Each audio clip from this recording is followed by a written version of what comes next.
दिनै बिटिसि गोरोबथा सान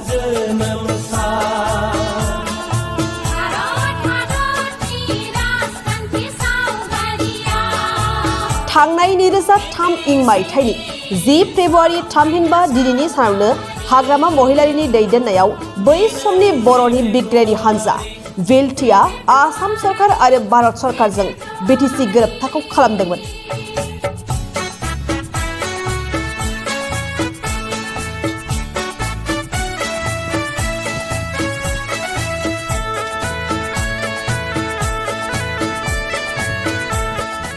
भारत संबिजिरनि 6थि फारिलाइनि गेजेरजों दाजानाय बिटिसि गावखुंथाय गोहोखौ मोननायनि उनाव बिटिसि हालामाव बर'फोरनि राजखान्थियारि गोहोखौ मोननायनि गेजेरजों बर' माहारिजों लोगोसे बिटिसि हालामाव जौगानायखौ मोननो हादों।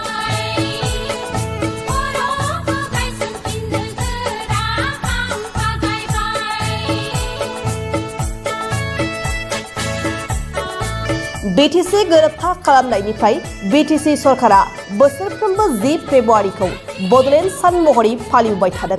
नाथाय 2005 मायथाइनिफ्राय बिसायख'थि खुंनायनि गेजेरजों बिटिसि खुंथायखौ सालायबोनाय बिपिएफ राजखान्थि दोलोआ 2020 इं मायथाइयाव सरकार बायनायनि उनाव दोलोआरि हिसाबै बिटिसि एकर्ड डेखौ फालिबोनाय जादों।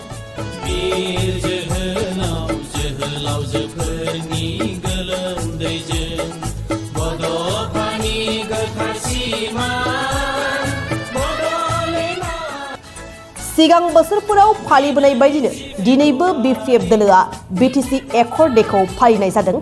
एकर्ड डे फालिनायनि लोब्बायै फुंबिलि समाव बिपिएफनि आफादगिरि थामहिनबा बिटिसिनि बारग' गाहाय खुंगिरि हाग्रामा महिलारिजों लोगोसे क'क्राझारनि बड'फा नोगोराव थानाय बिटिसि सेक्रेटारियेट मावखुलिनि लांगोनायाव बड'फा उपेन्द्रनाथ ब्रह्मनि मुसुखायाव बिबारजों मान बावो।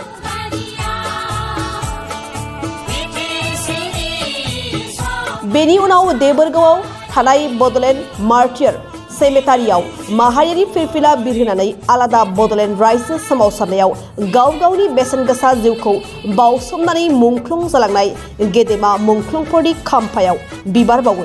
बे समाव बिटिसि गोरोबथा साननि लोब्बायै बारग' गाहाय खुंगिरि हाग्रामा महिलारिया मा फोरमायखो खोनासंदो।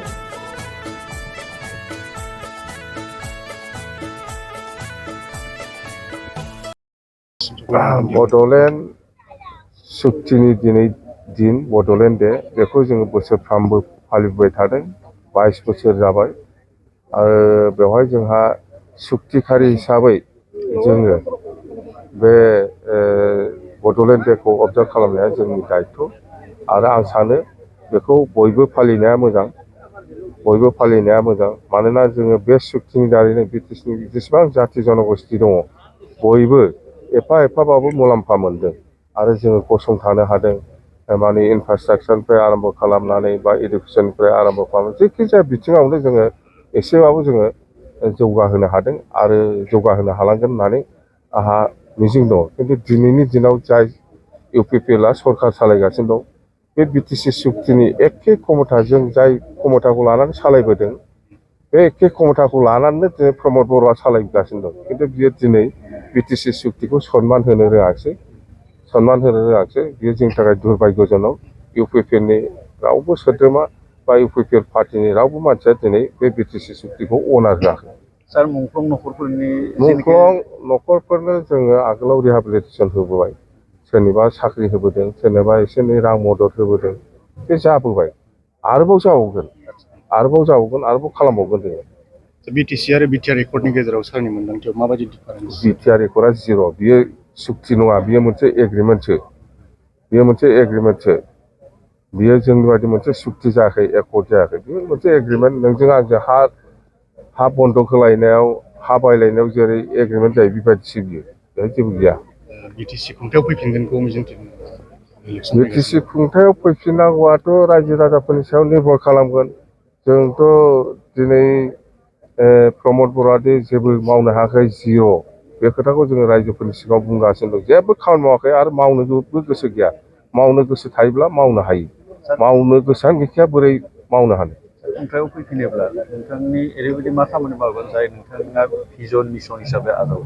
आं बे प्रमद बर'बादि माबा भिजन मिसन बेबायदियाव गैयालै जोंहा दंखायो खामानि मावनांगौ दंखायो जोंहा खामानि मावनांगौ दङ जेनेबा बिटिसि ओनसोलाव सान्थि आरो खौसेथि लाखिनाय बिटिसि ओनसोलाव उन्नयन लाखिनाय बेफोर जोंनि माने टारगेट जोंनि माने बियो जाहैबाय जोंनि मेइन स्ल'गान माने मेइन उद्देश्य प्रमद बर'मोन बादि माबा फेस्टिभेल माबाफोर এইবিলাক बेफोरबायदि माबा माबि खुंनानै फैसा बख'बाय थानानै जाग्रा मानसि नङा जों बेनाथ' फेस्टिभेलानो हिसाब गैया माबा मिसन भिजन बेफोरनि नामावथ' फैसा बरननानै जागासिनो दं पस्टारा गांलाब गांलाब सिथाबगासिनो दङ बे पस्टारनि नामावबा बेसेबां बिर बानायदों माबा फुटबल पार्टि बिनि नामाव बेफोरबादियावनो बेना फैसाया सेस आरो बियो जेसेबां खरसा जादों बिनि लिमिटनि बारा 100 थाखानि बे खरसायाव बियो 500 थाखा खरसा देखायनानै जागासिनो दं बेना बिएडसो जेबो मावाखै बियो सार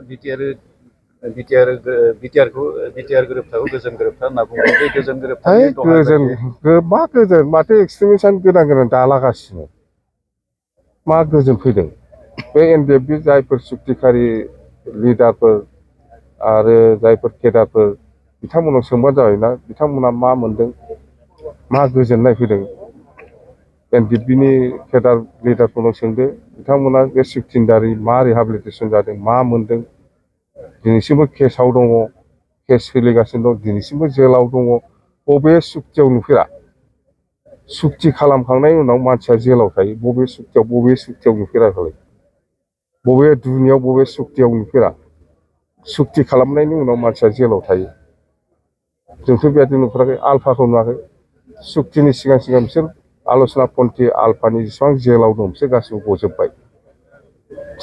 गजोब्बाय सुक्तिनि आगोलनो गदों दा जाय सादिन आल्फा फरेस्टफोरनि लिडारशिपआव जायफोर दं बिसोरल'सो हमजानायफ्रा गवाखै खिन्थु आल'सना पन्थी आल्फानि जेसेबां लिडार दं केडार दं गासिबो गजोब्बाय जोंनालाय मारैथो दाबो सुक्तिया जानानै थां दाबो मानो गदिया रन्जन दैमारिनि बेलायाव मा बुङो सार रन्जन दैमारिखौथ' आं पावाराव फैब्ला आं बख'नो हायो आंनो बेयावबो टाइम नाङा सुक्ति खालामबाय दसा दं नंगौ दसा दं भुलखौ मावदों खिन्थु बिसोरो दिनै आगोलाव जा मावबाय जों दिनैनिफ्राय आरो बेबायदि खामानिखौ मावला होननानै प्रतिश्रुति होनानै सुक्ति खालामबायब्रा जोङो आरो मावला होननानै बेवहाय बिस्रा रेहाय मोननांगौब्रा मोनो नोंना एप्रसिंआनो गैयाबा बोरै जानो नोंना एप्रसिंआनो गैया नों सोरखौबा दाय होबा बोरै जानो सुक्तिखारिफ्रा एप्रस खालामनांगोन जोङो नंगौ जोङो ओरै भुल मावदों आगोलाव ओरै खालामदों खिन्थु जों दिनैनिफ्राय बेबायदि मावला होननानै